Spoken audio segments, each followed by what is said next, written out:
स्वामी समर्थ महाराज की जय. ओम गुरुदेव दत्त. ओम श्री गणेशाय नमः. श्री रामचरित मानस मध्ये वर्णन येते की मंत्र जप ही भक्तीची 5वी पायरी आहे. मंत्र जाप समदृढ विश्वासा पंचम भक्ती सो वेद प्रकाशा. काय सांगितलं? मंत्र जाप मम दृढ विश्वासा पंचम भक्ती सो वेद प्रकाशा. मंत्र एक असे साधन आहे जे मानवाच्या निद्रिस्त चेतनेला सुषुप्त शक्तींना जागृत करून त्याला महान बनविते. टेलिफोनच्या डायलमध्ये 10 नंबर असतात. आपल्याजवळ कोड आणि फोन नंबर बरोबर असेल तर डायलचे हेच 10 नंबर व्यवस्थितपणे फिरवून आपण जगातील कोणत्याही कोपऱ्यात राहणाऱ्या इच्छित व्यक्तीशी लगेच बोलू शकतो. अगदी याचप्रमाणे गुरुप्रदत्त मंत्राचा गुरूंच्या निर्देशानुसार जप करून अनुष्ठान करून आपण विश्वेश्वराशीही बोलू शकतो. मंत्र जपाचा विधी, मंत्राची अक्षरे, मंत्राचा अर्थ, मंत्रानुष्ठानाचा विधी म्हणून त्यानुसार जप केल्यास साधकाच्या योग्यता विकसित होतात. त्याच्यात महेश्वराला भेटण्याची योग्यताही विकसित होते. परंतु जर त्याला मंत्राचा अर्थ किंवा अनुष्ठानाचा विधी ठाऊक नसेल अथवा तो निष्काळजीपणा करीत असेल, मंत्राच्या रचनेची त्याला माहिती नसेल तर मग फोनचा रॉंग नंबर प्रमाणे त्याच्या जपाच्या प्रभावाने उत्पन्न झालेली आध्यात्मिक शक्ती विखरून जाते आणि त्यांचे स्वतःचेही नुकसान होऊ शकते. जसे पूर्वकाळी इंद्राला मारणारा मुलगा जन्मावा या संकल्पाच्या सिद्धीसाठी राक्षसाने यज्ञ केला होता. परंतु मंत्रोच्चारण करताना संस्कृतमधील रहस्य दीर्घच्या चुकीमुळे इंद्राकडून मरणारा मुलगा जन्मावा असे बोलले गेले. तेव्हा पुत्रासूर उत्पन्न झाला जो इंद्राला मारू शकला नाही. स्वतःच इंद्राकडून मारला गेला. म्हणून मंत्र व अनुष्ठान विधी जाणून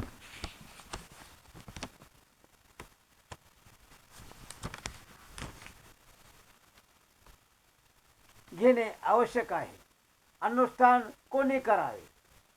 गुरुकडून घेतलेल्या मंत्राचे अनुष्ठान स्वतःच करणे अतिउत्तम आहे. काही शास्त्रामध्ये आपल्या पत्नीकडून हे अनुष्ठान करून घेण्याची आज्ञा आहे. परंतु अशा प्रसंगी पत्नी पुत्रवती असली पाहिजे.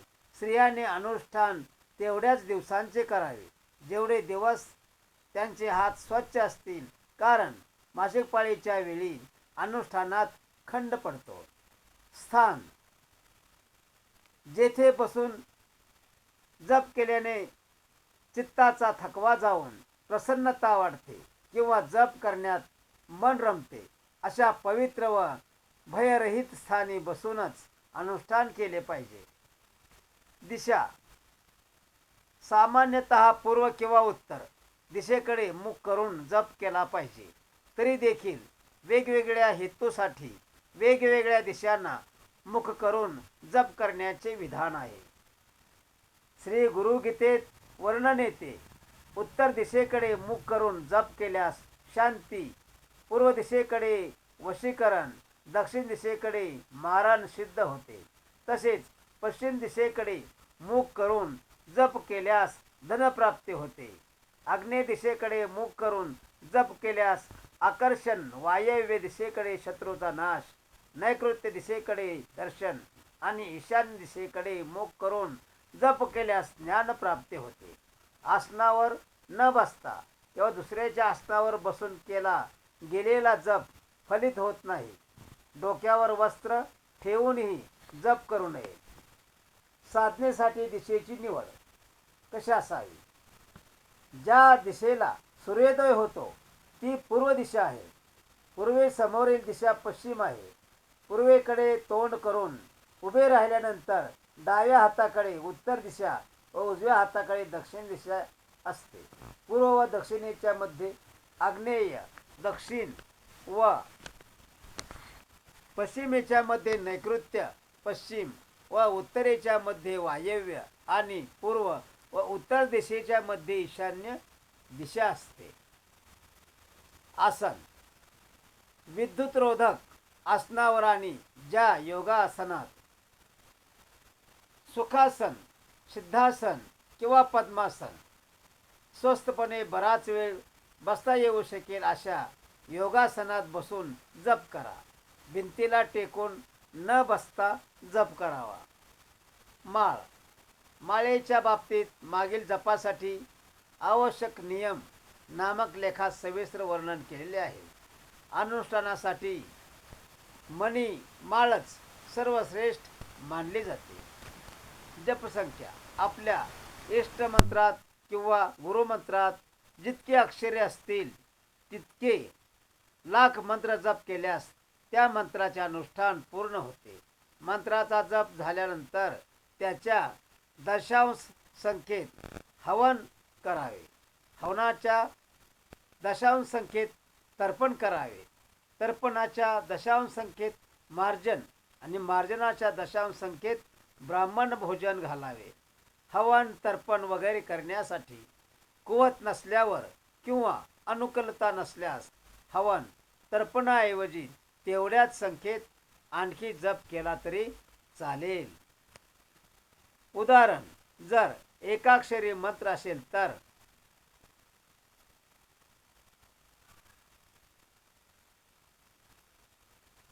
1,00,000 अधिक 1,00,000 अधिक 9,000 अधिक 900 अधिक 90 बरोबर 1,11,990 वेळा मंत्राचा जप केल्यास सर्व विधी पूर्णपणे मानला जातो. अनुष्ठानाच्या सुरुवातीलाच जपाची संख्या निश्चित करावी. मग दररोज ठराविक ठिकाणी बसून ठराविक वेळी ठराविक संख्येत जप करावा. आपल्या मंत्रातील अक्षरांच्या संख्येच्या आधारावर पुढे दिलेल्या तक्त्यानुसार आपल्या जपाची संख्या ठरवावी. रोज ठरविलेल्या संख्येतच माळा कराव्यात. कधी कमी तर कधी जास्त.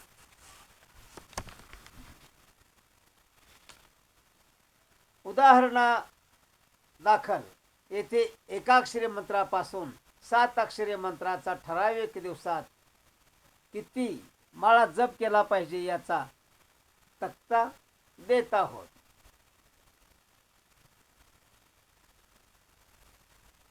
जपाची संख्या तांदूळ, मूग किंवा खड्याने मोजू नये. माळेनेच मोजावी. तांदळाच्या दाण्यानं वगैरे जप संख्या मोजल्यास जपाचे पुण्यफळ इंद्रदेव घेऊन जातात. मंत्राची ठराविक संख्या. बरेच लोक ओमला ओमच्या रूपात 2 अक्षरे मानतात आणि नमःला नमःच्या रूपात 3 अक्षरे मानतात. खरे पाहता असे नाहीच. ओम 1 अक्षर आहे आणि नमः 2 अक्षरे आहेत.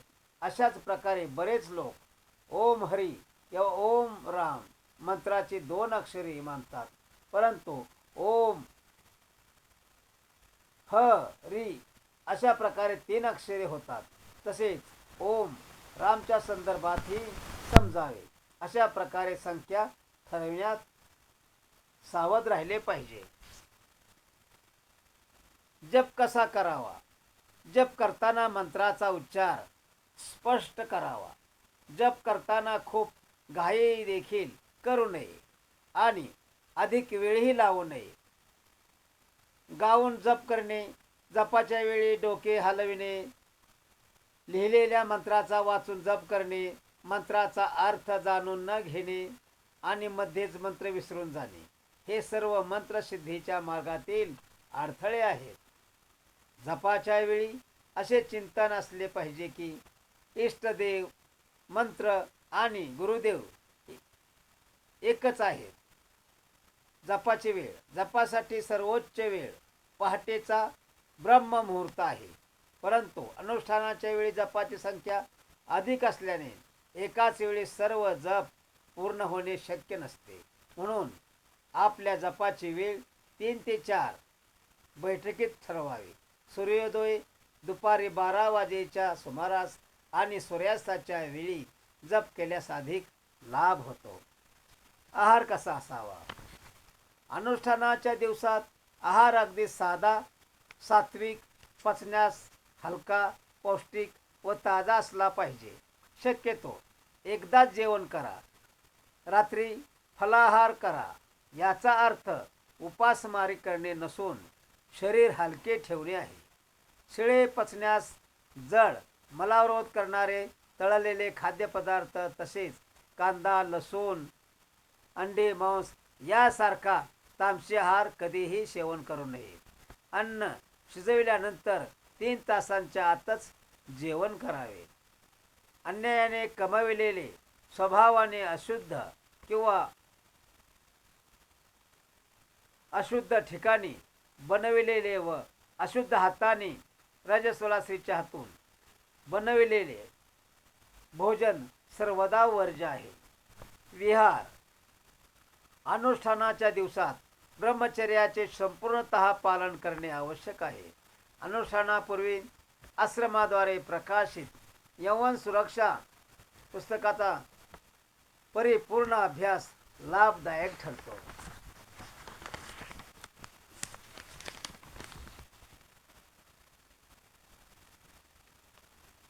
ब्रह्मचार्य रक्षणासाठी एक मंत्र सुद्धा आहे.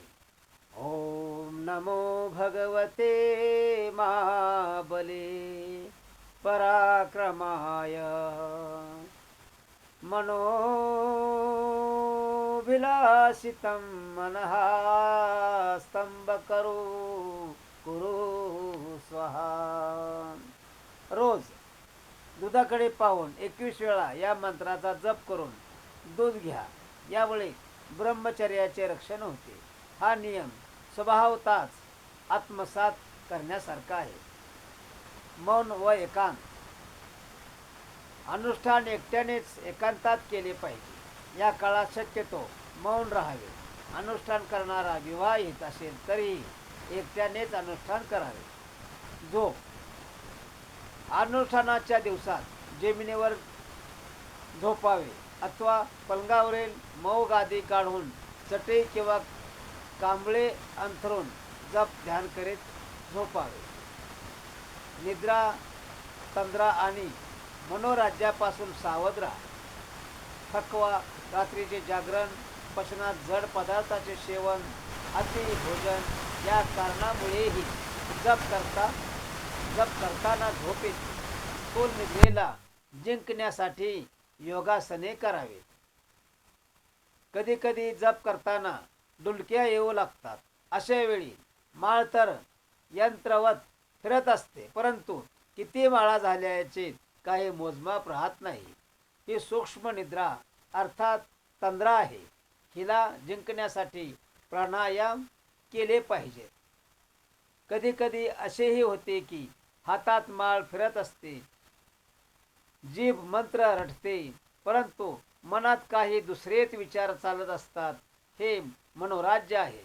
याला जिंकण्यासाठी ओमचा दीर्घ स्वरात जप केला पाहिजे. स्वच्छता आणि पावित्र्य. आंघोळ केल्यानंतर पारोसे कपडे घालू नये. शौचाच्या वेळी घातलेले कपडे आंघोळीनंतर पुन्हा घालू नयेत. ते कपडे लगेच धुतले पाहिजेत. त्यावेळी साबणाने स्वच्छ केले नाहीत तरी चालतील. लघवीला जाताना बरोबर पाणी नेले पाहिजे. लघवीनंतर गुप्तेंद्रियास थंड पाण्याने धुवावे. हात पाय धुवून चूळ भरावी. लघवी केल्यानंतर लगेच पाणी पिऊ नये. पाणी पिऊन लगेच लघवीला जाऊ नये. दातही स्वच्छ व शुभ्र असले पाहिजेत. पहाटे व जेवणानंतरही दात चांगल्या तऱ्हेने स्वच्छ करावेत. काही खाल्ल्या प्यायल्यानंतर गुळण्या करून मुखशुद्धी अवश्य केली पाहिजे. जप करण्यासाठी हात पाय धुवून आसनावर बसून सर्वप्रथम शुद्धीच्या भावनेने पाण्याचे 3 आचमने घ्यावी. जप केल्यानंतरही 3 आचमने घ्यावी.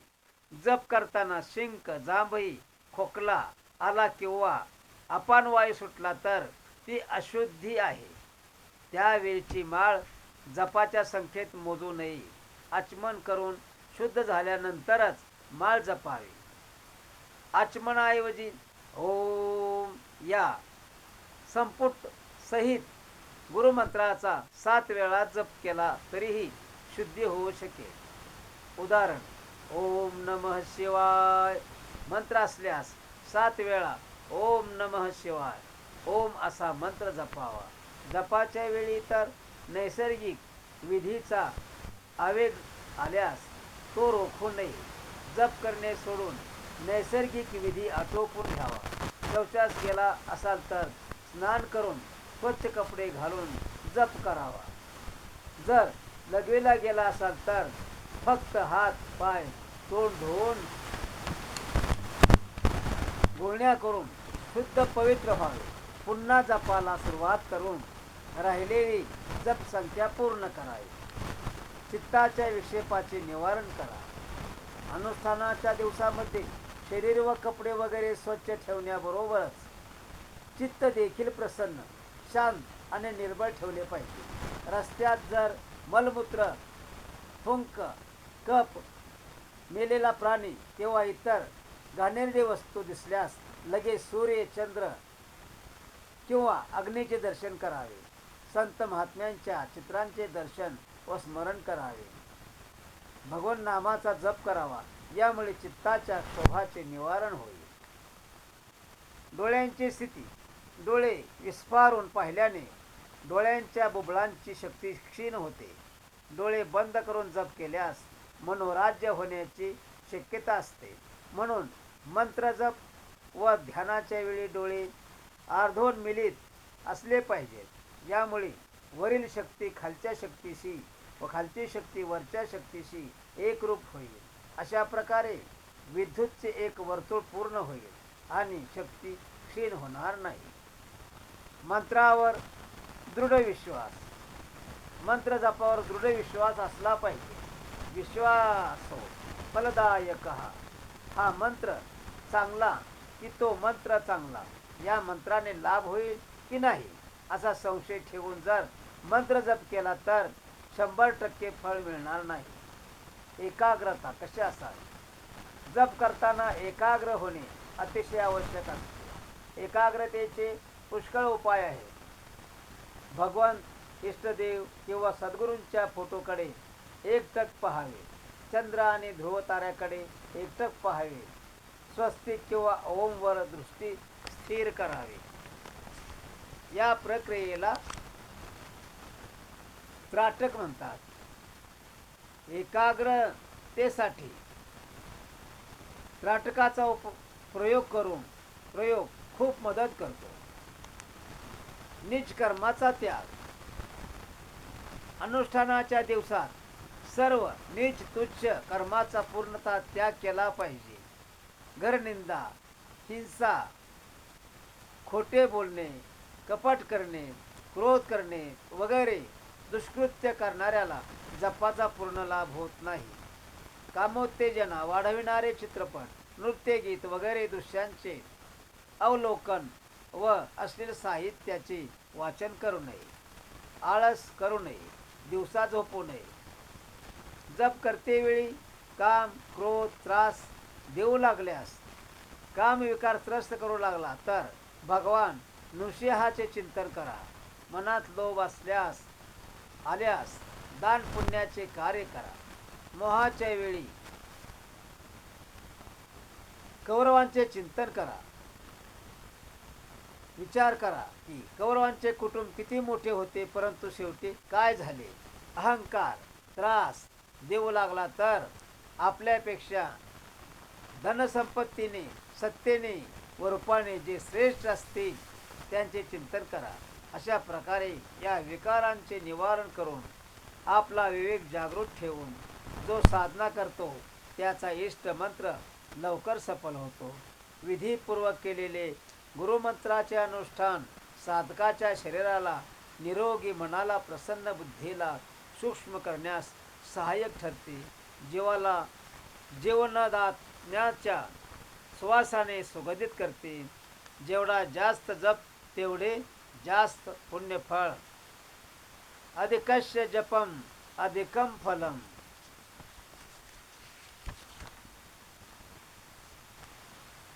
आता पहा, विद्यार्थ्यासाठी सारस्वत मंत्राचा अनुष्ठान विधी. विद्यार्थ्याने आपले जीवन तेजस्वी, ओजस्वी व दिव्य बनविण्यासाठी आणि प्रत्येक क्षेत्रात यशप्राप्तीसाठी सद्गुरूकडून मिळालेल्या सारस्वत्य मंत्राचे अनुष्ठान अवश्य करावे. सारस्वत्य मंत्राचे अनुष्ठान 7 दिवसांचे असते. यात दररोज 170 माळा जप करण्याचे विधान आहे. 7 दिवस केवळ पांढरे शुभ्र कपडेच घातले पाहिजेत. पांढऱ्या फुलांनी सरस्वती मातेची पूजा केल्यानंतर जपाला सुरुवात करावी.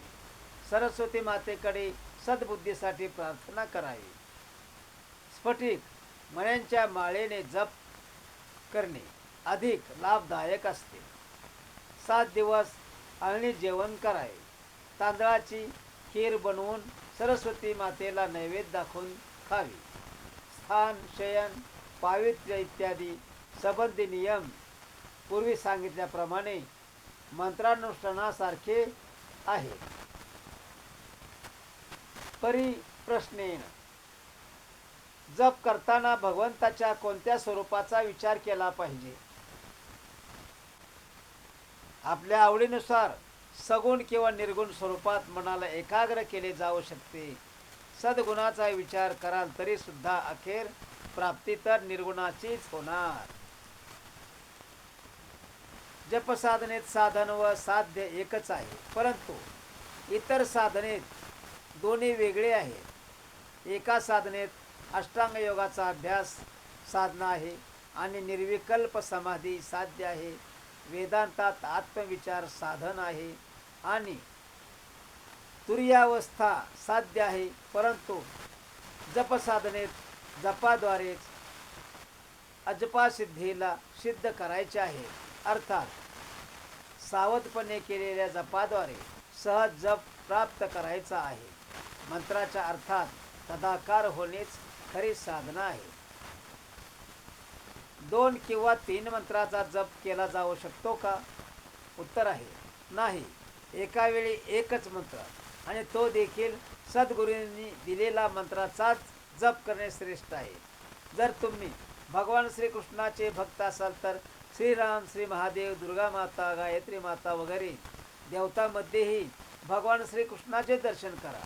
सर्व एकाच ईश्वराचे रूपे आहेत. श्रीकृष्णाची उपासना श्रीरामाची किंवा देवीची उपासना आहे. सर्वांनी आपल्या इष्ट देवासाठी अशाच प्रकारे समजले पाहिजे. श्री महादेवांची उपासना करीत असाल तर सर्वांमध्ये त्यांचेच स्वरूप पहा. संसारी मनुष्य शुद्ध प्रणवचा जप करू शकतो काय? साधारणतः गृहस्थासाठी केवळ प्रणव आहे. ओमचा जप करणे योग्य नाही. परंतु जर तो साधन चतुष्टयाने संपन्न असेल, मन हा विक्षेपापासून मुक्त असेल आणि त्यांच्यात ज्ञानयोग साधनेसाठी प्रबळ मुमुक्षुत्व असेल तर तो ओमचा जप करू शकतो.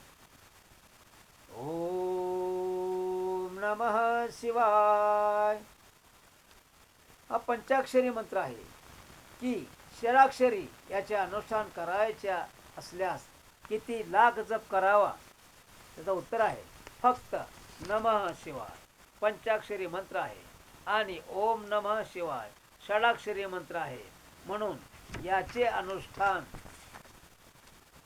त्यानुसारच करावे. जप करता करता मन एकदम शांत होते व जप करणे सुटते, तेव्हा काय करायचे? उत्तर आहे जपाचे फळ आहे शांती व ध्यान. जर जप करता करता जप करणे थांबले आणि मन शांत झाले तर जप करण्याची चिंता करू नका. ध्यानातून उठल्यानंतर पुन्हा आपली ठरलेली संख्या पूर्ण करा. आता जप करताना काम क्रोधादी विकार अधिक त्रस्त करतात तेव्हा जप करणे सोडून देणे योग्य आहे काय? उत्तर आहे, बहुधा साधकांचा असा अनुभव असतो की अगोदर काम क्रोध एवढा त्रास देत नव्हते जेवढा मंत्र दीक्षा घेतल्यानंतर त्रास देऊ लागले आहेत. याचे कारण आपल्या पूर्वजन्माचे संस्कार असू शकते. जसे घराची साफसफाई करताना केर कचरा निघतो तसेच मंत्र जप करताना कुसंस्कार निघतात. म्हणून होऊन भयभीत होऊन मंत्र जप करणे सोडवू नका. उलट अशा वेळी 2-3 घोट पाणी पिऊन थोड्या उड्या मारा, प्रणवाचा दीर्घ उच्चार करा आणि भगवंताला प्रार्थना करा. या विकारावर विजय मिळविण्यासाठी लगेच मदत मिळेल. जप तर कोणत्याही अवस्थेत सोडायचा नाहीच. अधिक जपाने खुशकी चढली तर काय करावे? जाप केल्याने खुशकी चढत नाही. साधकाच्या निष्काळजीपणामुळे खुशकी चढते. नवा साधक असतो, शरीर दुर्बळ असते आणि अतिउत्साहात अधिक प्राणायाम करतो, वरून उपासमारी करतो, म्हणून खुशकी चढण्याची शक्यता असते. म्हणून या कारणाचे निराकरण करा. तरीही कुणाला खुशकी चढलीच तर प्रातःकाळी मधाबरोबर 7 काजू खावे किंवा जेवणानंतर नुसतेच आपण श्रीमंत हो की नाही, यशस्वी हो की नाही, निवडणूक जिंकू किंवा नाही यात शंका येऊ शकते. परंतु बंधो, आपण मरू की नाही यात काही शंका आहे? विमानाच्या उड्डाणाची वेळ ठरलेली असते, बस जाण्याची वेळ ठरलेली असते, गाडी सुटण्याची वेळ ठरलेली असते. परंतु या जीवनाची गाडी सुटण्याची वेळ ठरलेली आहे काय? आजपर्यंत आपण जगाविषयी जे काही जाणले, ते काही प्राप्त केले, यापुढेही जे काही जाणून घ्याल व प्राप्त कराल प्रिय बंधू, ते सर्व मृत्यूच्या एका झटक्यासाशी सुटून जाईल. ज्ञात अज्ञात होऊन जाईल, प्राप्ती अप्राप्तीत बदलून जाईल. म्हणून सावध व्हा. अंतर्मुख होऊन आपल्या अविचल आत्म्याला निजस्वरूपाच्या अगाध आनंदाला व शाश्वत शांतीला प्राप्त करून घ्या. मग तर आपणच अविनाशी आत्मा आहात. जागे व्हा, उठा. आपल्यावरील सुषुप्त निश्चय बळ जागृत करा. सर्व देश सर्व काळातील सर्वोत्तम आत्मबळ प्राप्त करा. आत्म्यात प्रचंड सामर्थ्य आहे. स्वतःला दीनहीन मानून बसाल तर जगात अशी कोणतीही सत्ता नाही जी तुम्हाला उन्नत करेल. आपल्या आत्मस्वरूपात प्रतिष्ठित झाला तर त्रैलोक्यात असा कोणीही नाही जो तुमच्यावर दबाव आणू शकेल. नेहमी लक्षात ठेवा की इतस्ततः भटकणाऱ्या वृत्तीबरोबर तुमची शक्तीही विखुरली जाते. म्हणून वृत्तींना भटकू देऊ नका. सर्व वृत्तींना एकत्र करून साधन काळात आत्मचिंतनात लावा आणि व्यवहार काळात जे कार्य करता त्यात लावा. एकाग्र चित्त होऊन प्रत्येक कार्य करा. नेहमी शांत वृत्ती धारण करण्याचा अभ्यास करा. विचारवंत व प्रसन्न राहा. प्राणी मात्रास आपले स्वरूप समजा. सर्वाशी स्नेह ठेवा. मन व्यापक करा. आत्मनिष्ठित जागृत झालेल्या महापुरुषांच्या सत्संग राहिल्याने जीवन भक्ती वेदांताने पुष्ट व पुलकित करा. आता विश्वात्मके देवी हिने वागयज्ञ तोषावे. तोषो निमद ध्यावे पसाय दान हे. जे खळांची व्यंकटी सांडो तया सत्कर्मी रती वाढो. भूता परस्परे पडो मैत्र जीवांची. दुरितांचे तिमिर जाओ विश्व स्वधर्म सूर्य पाहो. जो जे वांछील तो तिला हो प्राणी जात वर्षता सकळ मंगळे ईश्वर निष्ठांची मांदियाळी अनवरत भो मंडळी भेट तू भूता चला कल्पतरूंचे आरव चेतना चिंतामणीचे गाव बोलते जे अर्णव पियुषांचे चंद्रमे जे अलांछन मार्तंड जे तापहीन ते सर्वाय सदा सज्जन सोय रे हो तू किंबहुना सर्व सुखी पूर्ण हो निती लोकी भजितो आदि पुरुखी अखंडित आणि ग्रंथोपजीवी आविशेषी लोकी दृष्टा दृष्ट विजय होवावे जी एक म्हणे श्री विश्वेश्वराव हा होईल दान पसावो येणे वरे ज्ञान देऊ सुखिया झाला सुखिया झाला.